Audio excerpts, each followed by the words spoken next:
The following is a conversation between Bryson Rea, Charlie Schwab, and Oliver Williams, all students currently studying at Drake University. To support us, please follow the Drake Broadcasting System on any social media platforms you use. And now, please enjoy this episode of the In Case You Missed It podcast.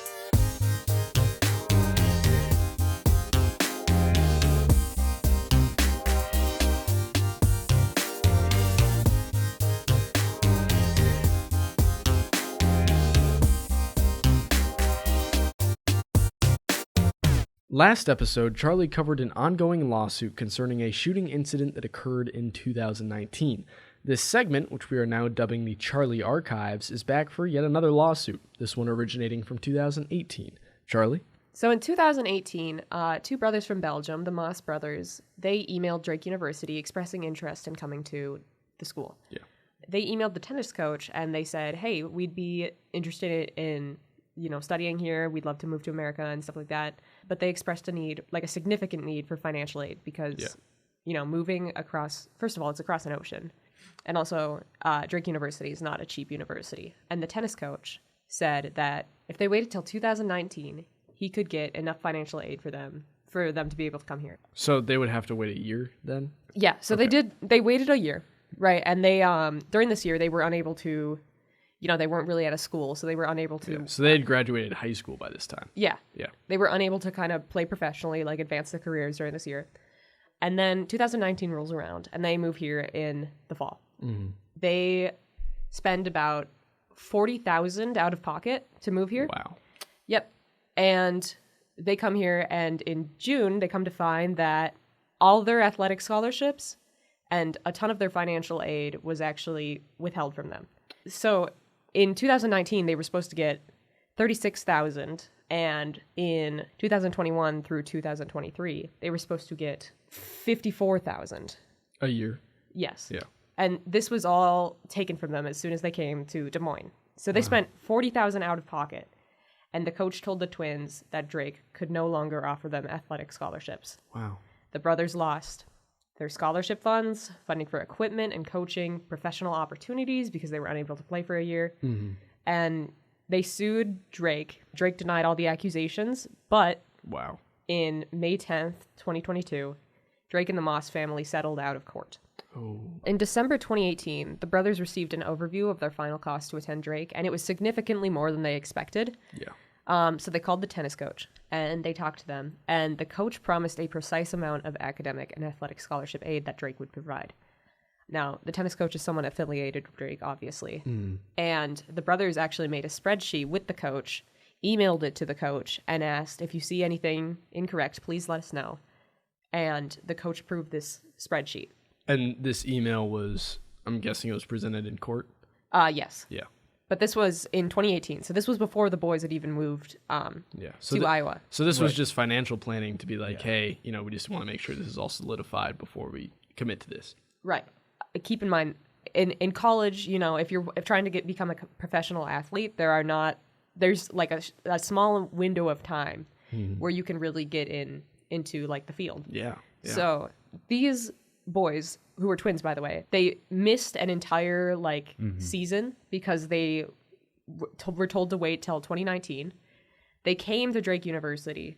They had spent $40,000 of their own money to move here. Wow. I mean, it's the world-altering decisions right here. Right. They're from Belgium. They're not American citizens. They're not from America. And they come here, and they spend $40,000, and then Drake University tells them that it can't give them the promised financial aid. The reasoning behind it, or the theorized reasoning behind it, is that was allegedly because other tennis players had lost their eligibility for academic scholarships, prompting Drake to reallocate the athletic scholarships to them. So Drake did originally have the money, but allegedly in court, the coach later described the scholarships discussed as a hope rather than a promise. Was there any writing or emails that proved that the coach had described them as a promise to the kids? The kids had created that spreadsheet earlier that they had emailed to Yeah. the coach. This was in 2018. Okay. So they had, in that spreadsheet, the anticipated $36,000 in aid the first year and then $54,000 for the next coming years. Yeah. Those were all in the spreadsheet, and the coach said nothing was wrong with it. And These boys, they had acknowledged, they had said to him, hey, we can't go to this college if we don't have the proper financial aid. Jeez. We're looking at other universities too. But Drake offered them, the best option, they thought. Yeah, that's insane. Like, just really bad. On every level for them to have that kind of promise and commitment from the tennis coach to be like, hey, we got the money. And then you feel like you're set. You feel like you have a plan in life. You feel like you know where you're going. This is how you're going to make it professionally in what you do. You move down here, spend $40,000 out of pocket. And when you get here, they say, sorry, we don't have that type of money. So can't help you. It almost sounds like the coach was bending the truth a bit because of wanting these players in the future. Because there would be some bias to do that there where a coach might be like, okay, yeah, we'll figure out the money when you get here. Right. Just come here. I mean, it might have rather than actually going through and making 100% sure that the money was there. I wouldn't be surprised if it was a situation where he was like, yeah, no, we'll figure it out. We'll have the money. We'll get you there. Yeah, we'll be able to cover you. And then they get here and he finds out he made a terrible mistake and just wasn't, thorough enough in that type of stuff. Because I feel like that's something that you would do if you were trying to recruit someone and you really wanted them to come. You would kind of make it sound a little easier than you 100% know it's going to be. Right. Well, several of the articles that I read said that the tennis coach had spoken on behalf of Drake. Like he had, he wasn't just going off on his own, is what I'm trying to get at. So there were numerous times where he would email these boys on behalf of Drake and he would give them news based on like what Drake said they could offer. Again, this is alleged. So, yeah. I mean, this tennis coach is still the tennis coach. Yeah. Like, jeez. Oh, like currently. Yeah. Wow. Interesting. Just like the basketball coach is still the basketball coach. So, I mean, clearly it wasn't like a fireable offense by the university. This is more, I mean, it's like negligence on his end, not like active, malicious I mean, intent. maybe not fireable offense, but you just screwed two people out of $40,000 and their college hopes and dreams. But if you can teach tennis pretty damn well, I mean, I suppose, but it's kind of like, not only did you screw them out of $40,000, not only did you get them to come here with no actual place to be, you also took away that year of their life in terms of that, like you said, the window for college sports. It's not a very big one. Yeah, if any you, college you sports. lose that year, and it becomes a lot harder. Maybe not a lot harder, but it just makes it a lot more difficult to start fresh a year after high school rather than kind of having your plan leaving high school. Because obviously when, everybody knows this in your last year of high school is when you do the applications, when you find out what college you're going to, whether it's through sports, whether it's just through academics.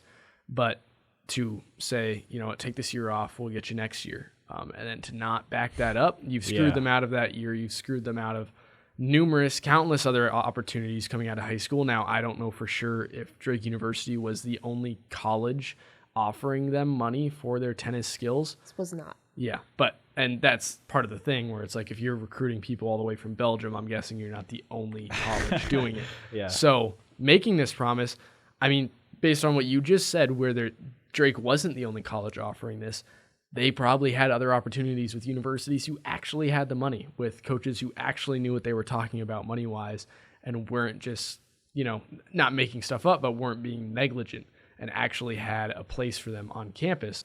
I think that Drake was probably, like, they believed that they would be able to give that financial aid. Yeah, that's fair. But then they were like, maybe the coach should take the fall. So what you're saying is that this was less the tennis coach, and this was more the tennis coach actually believed that the money was here. Right. And he was confident. He was 100%. But what you're saying is the university made the mistake money-wise, where they thought they were going to have the money. And then the coach was like, all right, we need the money. And the university was like, sorry, we messed up. We don't actually have that kind of money. Yeah. And then the coach had to go and tell them, hey, the university just told me we don't have any money for you. He might have been the fall guy for this scenario. But also... That's my theory, because they did settle. Yeah. Oh, sure. But also, he is still working there. You think if Drake was mad about that and they had to settle out of court, that they would not keep the same See, coach. that's the thing where if I figure if it was negligence, if it was 100% the coach's fault, then I feel like you'd fire the coach after something like that. Yeah. I mean, that's true. From a publicity perspective, from just an ethics perspective, having a coach that's going to get someone to come all the way over here, if the university had nothing to do with it, then the coach, in my opinion, would 100% be gone after a mistake like that.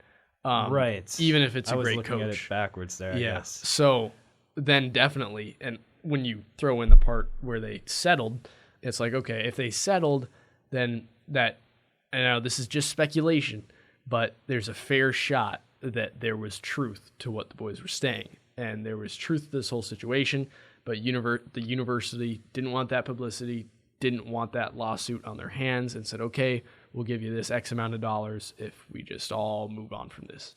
Yep. And I suspect there's probably like a do not disclose agreement attached to that, because the Moss family has not commented at all since then. Are the Moss brothers, are they currently at Drake University or? No, they are in Belgium. I would assume they wouldn't be at Drake after that. Well, if they settled on court, they got the money. All right, let's go to Drake. I don't know. No, they settled in 2022. So, oh, I see. Oh, wait. Oh. Yeah, they settled in 2022. So they missed out. They were kind of like in a money pit for, what was that, 3 years? Right. And yeah, because I mean, lawsuits are a lot of money. Yeah. Yeah, that's a real mess up by Drake there. Yeah, I do want to know. I hope these boys went to college somewhere. Yeah, and like Charlie said, successful across. Like Charlie said, there might be a NDA that could be reasoning behind the lack of interviews or the lack of things. You said that you couldn't really find much from them online. Right. No, I'm also looking at tennisexplorer.com. Yeah, One of the brothers did not go on to play past 2018. Wow. So that just straight up like ended his playing. Right. That's interesting. Yeah. Well, I really hope they got their due. Out of court. And it's another interesting aspect of it, or just a curiosity aspect, is what was that X amount of dollars? Because when you count in the $40,000 of displacement, the God knows how much money they could argue in terms of missed opportunity, plus all of the aid that they promised per se and that they maybe didn't give, how big was that settlement, do you think? I might be able to actually look at like the college like finances, because those are publicly available, and I might be able to see how much they paid towards like legal. Wow. So we But can get back to you next week. yeah, maybe with that. Yeah, But I don't know. I feel like it would have to be a lot. for sure. Like, I would not stay quiet about that. That's outrageous. Right. The fact that it is all quiet. Yeah, that's the other thing too, is if they're being quiet about it and weren't super outspoken about it, then that can mean one of two things. It can either mean that they just don't want to have to deal with it anymore, or it could mean that there's an NDA, and if there is an NDA, that also means a lot more money needs to be put into that to not only recuperate for all of these life losses, but also have them agree to never speak about it. Did you have anything to update us on the last lawsuits? As a matter of fact, I did. Okay, so I do want to clarify, listening it over, there were a few things that I said that might have been a little misleading. Drake, like the case against Drake was dropped, right? The student who was shot, though, he's still suing the other student. So that's the ongoing. That's the ongoing lawsuit. Yeah. Right. So Drake University, non-affiliated anymore by court. Yeah. And Interesting. yeah, and in court, the victim couldn't prove that medical care wasn't reached to him in time. So because, the police arrived, they realized it was it was a gun crime. Yeah. And then paramedics arrived. So the person couldn't prove that the other student did anything to delay the police getting there? Yeah. He couldn't prove that. So whether or not, anything did happen, that's kind of, who knows, Big really. gray area. Yeah. Yeah. There was nothing that they could pin the university on or pin the coach on. And that's why the university's no longer involved. yeah. And I thought it was interesting because they said Drake's argument was, even if the coach was there, they couldn't prove that anything, it increased the risk to the victim. Yeah. Yeah. But then wasn't the whole question, or one of the big questions of that case, and again, the other side of that is probably they can't prove this, but I remember we were talking a lot about whether or not the coach told the student to lie to the cops. And that was kind of the big question mark. But again, that's something you can't prove. It's just word of mouth. Right. So, yeah, no, that was brought up in court. That was an accusation by the victim. Yeah. But, you can't prove it. And Drake actually, went out of their way to say, dude, even if the coach was there, who's to say? Yeah. So he's suing the other player now, So not only is the university not involved, but the coach is not involved. No. At all. They're out of the case. Thank you for listening to this conversation. To support this podcast, please follow the Drake Broadcasting System on any social media platforms you use.